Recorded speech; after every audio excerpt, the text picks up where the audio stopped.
Why? Why? If you have T-Mobile 5G home internet, you might be hearing this Why? a lot. Why? Every time your internet slows down during the busiest hours. Why? Why? Because your network gives priority to cell phone users. Why? Good question. Why not switch to Cox Internet with 2 times faster download speeds than T-Mobile 5G home internet during peak hours? Okay. Stop the whys and visit cox.com/5G home for details. T-Mobile prioritizes certain T-Mobile phone users over home internet users during times of congestion. Match believes that adults date better because when you date as an adult, you get to be a little irresponsible with really responsible people. Rip the clothes off someone who actually knows how to put them away. Fall stupidly in love with someone who's actually really smart. Forget being hot. Get them to ugly laugh. Ready to crush on someone who makes you feel whole? If you know who you are and what you want in a relationship, Match is the place for you. Adults wanted. Download the Match app today. Welcome to Nomad Entrepreneur, the podcast for digital nomads and remote working entrepreneurs who are living life on their own terms. I'm your host and fellow nomad, Daniel Falonipe, and I'm excited to bring you conversations with inspiring individuals who are building businesses from anywhere in the world. Each episode will dive into their stories, tips, and strategies for creating a successful and fulfilling location-independent lifestyles. So grab your headphones, kick back, and join me as I explore the freedom and adventure of the nomadic life. Let's get started.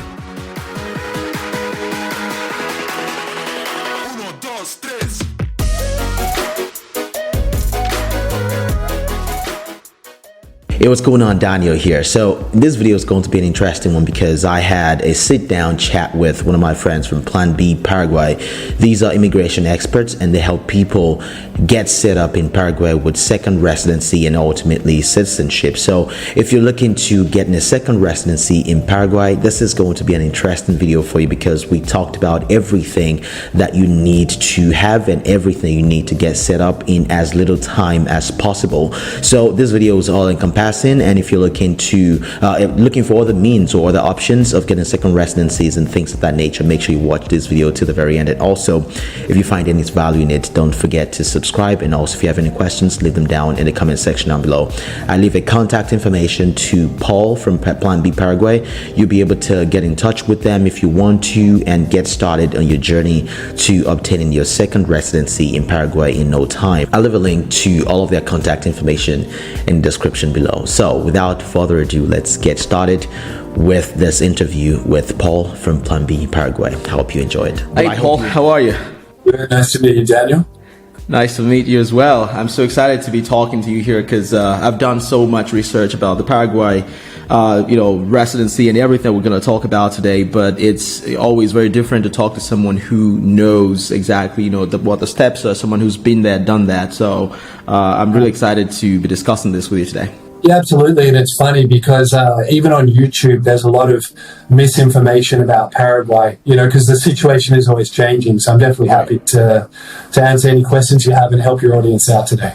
Sounds good. So I have, some technical basic questions direct to the point that I'm going to ask you. And, some of my thoughts are going to, flow in as well. And I'm just going to, follow my curiosity and we'll just see where, lands me because I myself am also learning as well as anyone who's watching this right now. So it would be really nice to, just see, where that takes us. But, the question that a lot of people have or the most pressing question on most people's mind is why Paraguay? Why should anyone even care about Paraguay? Because personally, I know next to nothing about that country. I mean, outside of what I learned in my geography class. Why should anyone who is interested in traveling, obtain a second residence, or just wants to explore a second base care about Paraguay? Yeah, absolutely. So there's quite a list of things. So rather than just, I'll get right into it, right? So usually with our clients, probably one of the main things, the attractions of Paraguay is the taxes. So Paraguay is, it only taxes there's only taxes you have to pay on money that's earned in Paraguay. So a lot of people, for example, yourself, I imagine, other digital nomads, people with businesses online that are outside of Paraguay. They're able to live in Paraguay and obviously earn from their business. And because Paraguay is a territorial tax system, they don't have to pay any tax on their earnings. Now, they can earn money in Paraguay, that's fine as well. And again, the local taxes are very low as well. It caps out at about 10% on locally earned income. So whatever way you look at it, the taxes are really good. The second thing that I really like about Paraguay, and a lot of people really notice, is just the culture. Like, in terms of, it's perhaps one of the friendliest South American countries, and South America in general is friendly to begin with. And it's part of this is, I think it's for two main reasons. First is the local culture of the Guarani people is traditionally, they're very friendly, very chill people. And you definitely get that vibe when you're walking around Paraguay. And the other really cool thing for us is because there's not that many expats here. Like, there's not that many digital nomads, right? And I've heard from my clients, like I had a client and he recently visited Colombia. And in Colombia, it's probably I think it was Medellin. People were like shouting like, gringo, go home, gringo, go home, right? So there's clearly parts in South America where it's saturated with expats, and some people in the local population are probably getting sick of that. There's none of that in Paraguay. In Paraguay, because traditionally, like, no one really knows about Paraguay, it's kind of overlooked. And a lot of the local people here, they're so happy and they're so proud that an expat, someone from another country, has decided to come and live in their country. And they treat you that way. So just in terms of the people and the vibe, it's really nice. A personal experience. So I remember, like, when I first came to Paraguay, I left Australia, I was dealing with moving my life, and I was very stressed, as you can imagine, a massive move. But just walking around Paraguay, after a while, you almost start to pick up on the vibe. Like, people here, they walk slower, they talk slower. It's almost like everything's so peaceful, and that starts to reflect on you. And then I noticed even in my mentality a little bit, I started to chill out more and be a little bit less type A, and that was really nice. The other thing is, another cool thing about Paraguay is that a lot of the clients that we get, they're concerned about the direction of where the world's going. Generally this is people from Western countries, Europe, America, lots of different reasons, but they just feel that every year it seems like things are getting worse. It seems like the government's getting more restrictive. Life's getting harder, And Paraguay is almost the opposite of that. Like, there's kind of like Australia's a great place to live, but I felt like almost like a slight, almost intangible depression. Like, like in 5 years, 10 years, things are likely to be worse than they are now. Paraguay is a growing country, so it doesn't have that. Obviously, it's not on the same level as infrastructure as these Western countries, right? But what it does have is, just the people have hope and they have optimism, which is really nice. People notice their country getting better every year rather than these legacy countries where it's not. Exactly. The other thing is, let's go full conspiracy mode and imagine World War III starts tomorrow, right? Paraguay is a good place to be. The main reason is Paraguay basically produces all of its own electricity via hydroelectricity, so you never have to worry about energy problems. Wow. Has a huge underground water supply, so you never have to worry about, has one of the second or first largest, biggest aquifer in the world, which is water. So they're water independent, and the whole country's farmland, right? So they're never going to run out of food. And they don't have they're on friendly terms with all the countries around them. Like the rest of the world, I love Paraguay. The world doesn't care about Paraguay. Right. There could be all sorts of issues in the rest of the world. Nothing's going to change here, And that's kind of neat, especially for people who are more concerned about that sort of thing. From everything you've talked about, I can pick up on three things generally. One is the friendly, tax regime there. The tax rates are very friendly towards entrepreneurs and people who have businesses outside of, the country, because it's a territorial tax system that they run over there. Two is the really relaxed lifestyle. I mean, you tend to pick up on the relaxed vibes if you're working there. So you don't necessarily have to, worry too much about what's going on in the outside world. It's sort of like you are removed from all of the craziness that's going on, every other parts of the world. And, thirdly, it's a very self-sufficient country in terms of when shit hits the fan, like we like to say, it's a country that you can rest assured that, it's going to be relatively stable than, the rest of the world. That's really awesome. Now let's talk about, the specifically about the tax system. How can one as an individual, as a business owner, benefit from that? Like, what do you have to keep in place? I would assume that residency is one of the requirements for that. And if that's the case, what is the pathway to residency? What types of residency exist in Paraguay for foreigners like, myself and anyone who's interested in getting one? Sure, absolutely. So the two main types of residency really at the moment is the temporary residency and the permanent residency. So as of November last year, Paraguay changed some of the rules about residency. So previously, everyone would just get a permanent residency right away. Now they've changed the rules, so they've added this temporary residency that people will have to receive. Now they say it's going to be up to 2 years. So now with our clients, what we do is obviously we apply for the temporary residency for them.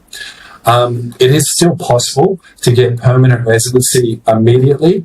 However, you have to go through a different program called the SUASE program, where basically you have to invest $70,000 and create a business and a few jobs in Paraguay to get the permanent residency immediately. For us, however, we believe although it's a little bit frustrating that now there's a new temporary residency, in the end, there's really no difference for you, right? Because there's no difference in terms of taxes, in terms of the rights and freedoms you have in Paraguay, whether you have a temporary residency or whether you have a permanent residency. The only, I guess, thing that's frustrating is that you have that temporary residency for 2 years and then you have to do like a government, basically administrative process to then convert it into a permanent residency. So from getting the temporary residency, what is that? I don't know if there's, like you said, there's basically no difference between having temporary residency and permanent residency. But why is there a difference? Or why is the process, being extended as it has been? Because from my research about a year ago, I know it's just a one-time thing. You get a permanent residency and it's just the same process as you would go through. Is this something that I or anyone should be worried about in the future? Or maybe is this coming to an end, basically, is what I'm trying to say? Right. So obviously I'd have to guess what the government was thinking when they made this law, right? I wasn't in the room, but what I can assume, the permanent residency in Paraguay is really good because basically, officially, you need to spend a minimum of 1 day in Paraguay every 3 years to maintain it. From what I've heard, though, the government rarely enforces that. So you could probably get away with not doing that, right? And I think the local government here decided, okay, we need a little bit more of a commitment of people. It's not simply enough that they can come to Asuncion for a couple days and disappear for 10 years. I think they kind of, obviously, why do they have the residency program? They want to bring expats here. They want to stimulate the economy. They want people living and spending time in Asuncion. So I think they kind of added that little hoop people have to jump through to so they're committing more time and resources to Asuncion. Yeah, that really makes sense because, given the nature of the permanent residency, the fact that you can spend, you only have to spend 1 day out of the year to maintain that residency, it just makes... No, 1 day in 3 years. 1 day every 3 years. Sorry. Oh, wow, that's even sweeter. So tell me, what are the requirements, I would say, to qualify to apply for temporary residency, at least in this case? And I guess in my own situation, this is one thing that I always think about when I think about this residencies. There's a lot of programs out there that, promises to give residencies to anyone who qualifies, but qualification is always on the basis of something. And in most cases, it is either nationality or membership of, say, OECD countries and things of that nature. And there is no what the information that you get up front. Say, for example, I am a Nigerian national. I have a Nigerian, passport. I'm a U.S. resident. I guess the basis upon which you get the residency, it's still on, I would say, nationality. Or is there anything like that, or that someone like myself should be worried about?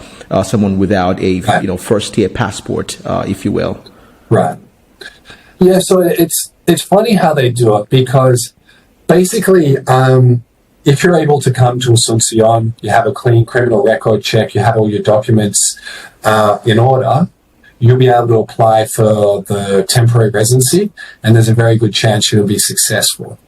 But how the government here sort of makes it difficult for people is that it requires certain passports to have a visa before they enter. So the difficult part of the process is not getting the temporary residency. It's actually getting a visa to come here. So what I recommend for your audience is if you go on Wikipedia, type visa to Paraguay, for example, you'll be able to see the countries that it's fairly easy to get a visa. And if your country is not on this list, unfortunately, Nigeria is not on the list. It can be a bit difficult. It's not impossible, but you'll have to obviously go to the nearest Paraguayan embassy, go through the whole visa process, which makes it more difficult. Right. So it's not, different than getting a visa to any country if you would require a visa to enter that country, because... Right, because personally, I speak for myself here because I don't think I would have any issue whatsoever getting a visa to Paraguay on the basis of my U.S. residency. So I don't. So it's basically free for all, regardless of your nationality, as long as you can get into Paraguay. That's right. However, sometimes. Obviously, I don't know. I'm not in the mind of the Paraguayan embassies around the world, but sometimes they can be quite strict in who they give visas to, So even though it seems, simple to just get a visa, it's a question of will they grant you the visa or not, right? And that can be the difficult part. Yeah, absolutely. That makes total sense. Visa are not... it's not a right of anyone to get a visa. It's, like they say, it's always a privilege. Just the same way the United States makes it almost impossible to get a visa nowadays for citizens of certain nationalities, I would say. Paraguay can also choose who they, reserve the right to give a visa to. That makes a lot of sense. So my next question would be, through this temporary residency and ultimately permanent residency, is there a pathway to, say, citizenship of Paraguay, say somewhere down the line? Yeah, absolutely. So the requirements for citizenship are fairly simple. So you need to live for a minimum of 3 years in Paraguay. You need to spend at least 6 months a year in Paraguay for each of those years. You need to basically have an official business that they so that they can see, or a job in Paraguay. So you can't merely just be a retiree doing nothing. And then you'll need to pass the citizenship test, which is basically pretty basic Spanish test, and obviously, the local culture, the local laws, that sort of thing. Right. So it's just almost like any citizenship of any country. It's just a little bit more relaxed, I would say, in terms of like the physical presence requirement. The U.S., for example, requires you to be in the country at least if you are going the 3-year route, they require you to be in the country for at least 18 months, which is almost similar to what you're talking about right now. So it's... Okay. Yeah, so it seems fairly standard for South America. So now, for someone who's listening to this, this piques my interest. I want to apply. This looks very interesting to me. What is the requirement in terms of the cost of getting this? Is there like a fee you have to pay, or some things you have to have? Because from my research, I've read on so many different blog posts and from so many different sources that you need to make some cash deposit, or you have like a bachelor's degree or something like that. Can you clarify that up for me a little bit? Yeah, sure. So let's talk about the cash deposit and the bachelor's degree. So prior to November last year, to get your permanent residency, it was either the $5,000 cash deposit. And you know where that comes from? It's not $5,000 US. Officially, it's 36 months of minimum wage in Paraguay. So that gives you an idea of just roughly how cheap things are. If they say 36 months of wages is $5,000. That was the official rule. Anyway, so it was that, or it was a university degree. They've scrapped those requirements now.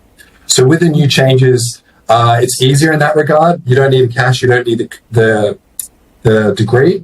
It's more difficult, though. That's just that temporary phase now. Wow, interesting. So now you don't need either of those two requirements, cash or bachelor's degree. And so what do you need then? It's just, you just have to apply. Right. So it's, yes, you have to apply, but you need a few documents. So we'll go over the basic documents you need. So you'll need to get your birth certificate with an apostille. Should I quickly explain what an apostille is? Yeah, absolutely. Okay, so basically an apostille is, if you can imagine, you've got all these governments around the world, right? And how does Paraguay know the certificate that you hand them is legit? Yeah, they ask, an apostille is an official stamp your government will put on a document, so then other governments around the world can accept it. And so you need...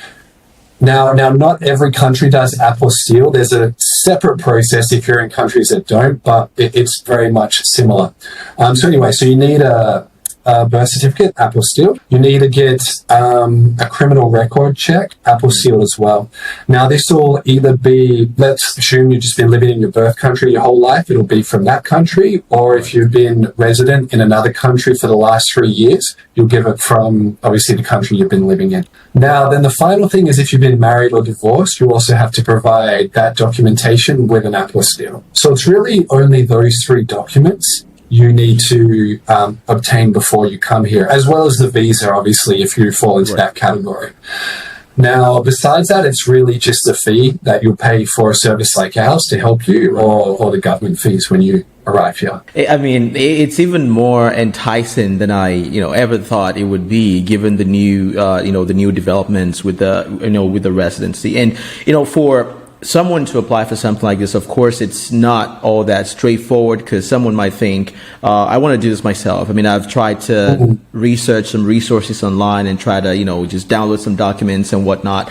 But why should anyone, hire an expert? Because that's what most people say. Oh, you need to have someone on ground to help you through the whole process. I mean, if I can just find all the information online, why do I need to go to someone else? Right. So in theory, you can do it yourself. So if you're going to do it yourself, I would recommend that you're really good, that you can speak Spanish really well, or that you have a friend that can speak Spanish on your behalf.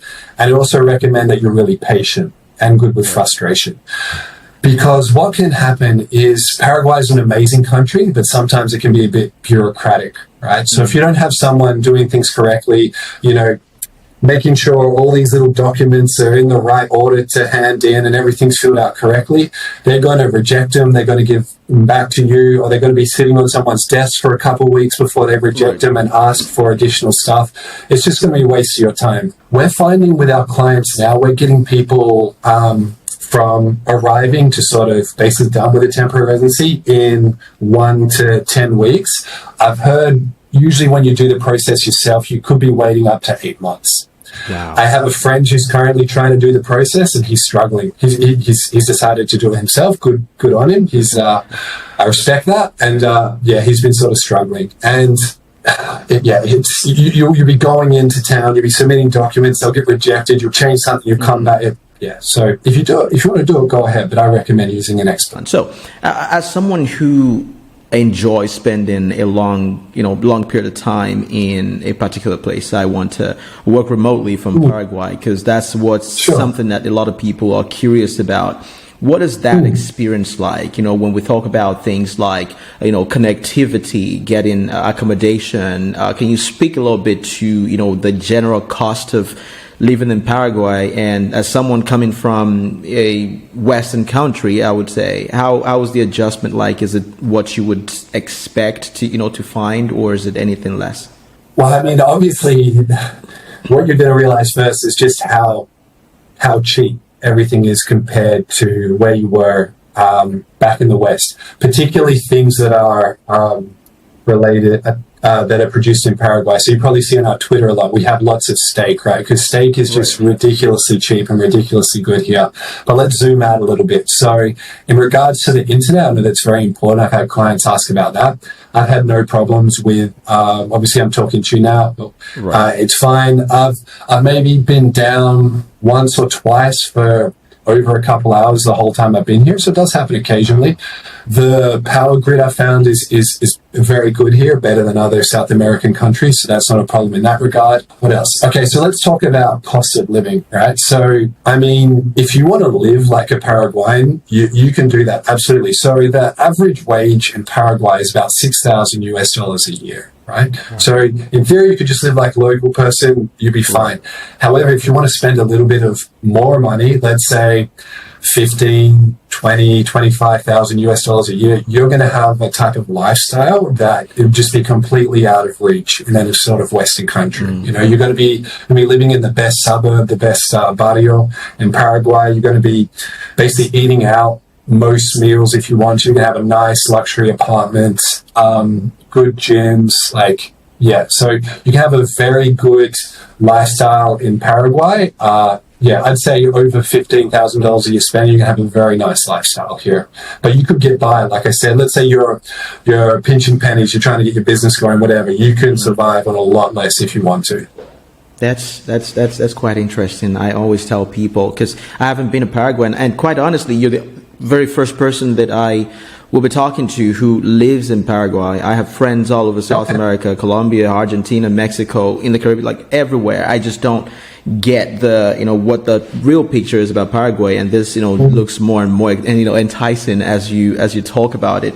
Now, talk about, what you, do for people, Plan B Paraguay. I saw you guys on Twitter, started, chatting from there, a wealth of information about Paraguay.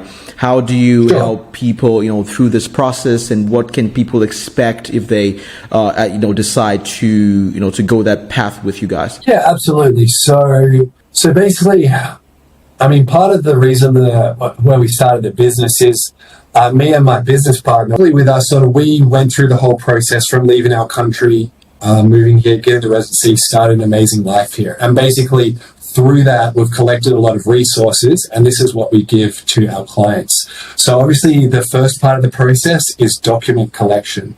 And depending on your country, this can be quite simple or can be quite complicated.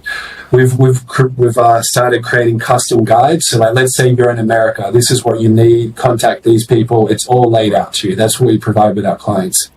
Then when you arrive in Paraguay, we'll pick you up from the airport. We'll take you to your hotel because, again, I'm sure arriving in a new country completely disorientated, it's nice to have someone there to help you out. I feel most vulnerable in the first 24 hours in a new country when I don't have a SIM card. I don't know where my hotel is, so it's nice to have that taken care of. We hook you up with a SIM card. Then you need to spend about a couple of days with us in Asuncion. We always recommend 4 days just to go through all your processes so we can submit your documents to make sure you're going well. After that, you can decide, do you want to stay in Paraguay, or you can leave and we'll send you your documents when they're completed. Now, after you've got your residency, we basically help you with sort of anything that you need to set your life up. So basic stuff, bank accounts, insurance, driver's license, taxation's a big thing. Obviously, getting your tax sorted and how you're going to do that. We also help you, where are the good places to live? What can you expect to pay a rental agent, to get a good property here? Where do you want to live? Where do you want to avoid? We've also helped clients with even more obscure things. Like, so for example, we can help you obtain firearms. We know a good friend of mine, it's completely illegal here. Sorry, it's completely legal here, I should say, and completely normal. So that's all above board. We get firearms. We have a good friend of mine's a photographer. If you want to date some local girls or whatever, spruce up your profile. We have someone who can help you with your photos and all that. So really, we think about the types of services that you need to really get the most out of your new life here. And we, at first, just provide you with advice. Obviously, it's free, recommendations, and then if you want to use other services, you're more than welcome to.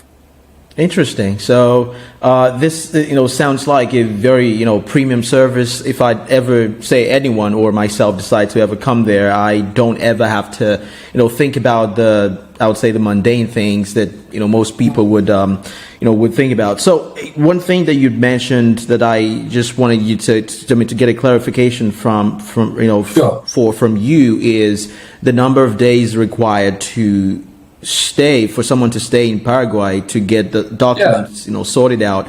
You mentioned 4 days. Is that like the maximum, I guess, or minimum I can, stay to get this sorted out? I mean, you mean you can get all of this sorted out in 4 days? So I would say, we've got everything done with the government in as little as 1 day with people, right? That's assuming they've sent their documents, like scans of their documents before us, so we can get all that ready for them. And then they just go, we take them to all the government buildings they need to get all their documents submitted. That say, usually it's 2 days, and we recommend 4 just because this is South America, stuff comes up. It's good to have a bit of wiggle room just in case. But yeah, in terms of the amount of time you need to spend in Asunción, it's very low if you don't want to. You're not going to be here for weeks waiting. But that's to submit your documents. Yeah. Obviously, there'll be a lag before the process is completed. So all of this can be done without the subject or without the applicant being present in Paraguay for the entire duration of the processing. Exactly, yeah. So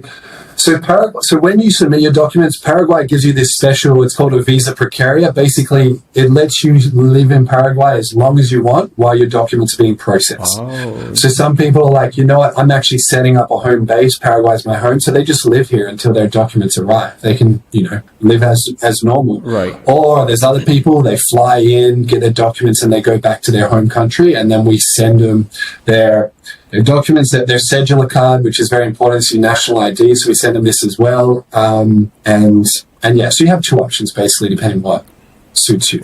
I mean, now I'm like 100% almost certain that this is something I want to go through based on everything that you've laid out. And I think with the way it's been set out, I can say that from your expert explanation, this is sort of like one of the easiest residency applications that I've ever seen, because a lot of other countries provide the same the same opportunities as well, but it's just like pulling teeth sometimes. Thank you, Paul, for providing all this information. How can people find you if they all they want to reach out to you and just consult you to get this process started? Yeah, absolutely. So the best way they can contact us is throughout Twitter. If you just type in Plan B Paraguay, that will come up. And we recommend, you'll see there'll be a link on the Twitter. Just book a Calendly call with me. I'll be happy to go into any more details people have and help answer any questions in regards to starting a new life in Paraguay. Interesting. Awesome. Also, I'll leave a link to all of your information, Twitter, email, however people can reach you. It's going to be in the video description as well. If you want to reach out to them, I've had a really great time talking about this, and I've had a lot more clarity about this subject than I did when I got on the call. So thank you so much. You're welcome, mate. Have a good day. Thank you very much. Absolutely. You as well. Bye. Well, I hope you enjoyed that chat. I learned so much by just talking to Paul about it. And if you are looking to get started on your journey to obtaining your second residency in Paraguay, go check out the links in the description. I'll leave all of the information down there. And don't forget to tell them that I sent you from If Daniel Did. Anyways, if you've learned anything or found any value, consider subscribing. And if you have any questions, don't hesitate to leave them in the comments or hit me up on Instagram at If Daniel Did. And I will see you in the next video. Why? If you have T-Mobile 5G home internet, you might be hearing this Why? a lot. Why? Every time your internet slows down during the busiest hours. Why? Because your network gives priority to cell phone users. Why? Good question. Why not switch to Cox Internet with 2 times faster download speeds than T-Mobile 5G home internet during peak hours? Okay. Stop the whys and visit cox.com/5G home for details. T-Mobile prioritizes certain T-Mobile phone users over home internet users during times of congestion.